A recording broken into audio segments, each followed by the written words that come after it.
لكن يا مؤمن المسافر إذا رجع إلى أهله يذكر إلى أهله ويذكر لهم ما جرى من الوقائع والأحداث في سفره.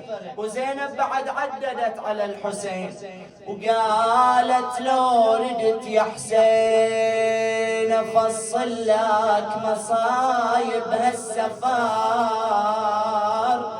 يوم ما يمكن أعدد يا خليصي ولا شهر، ذاب جسمي من السرار وانعمت عيني من السهار، هضمني ابن زياد يا ابن امي وشهرني بكوفته، وقفت قدامه مهبط الراس.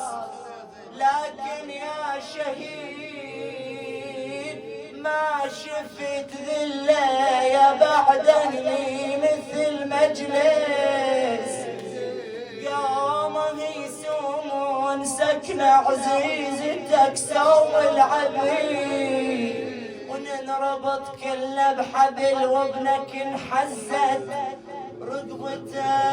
يا خويا كم سوق ندخلنا، كم مدينة وكم بلد، جيت بيتامك على قبرك ولا علي جلد. ليش ما عندي الجلد؟ قالت تدري بركوب الجمل ينحل.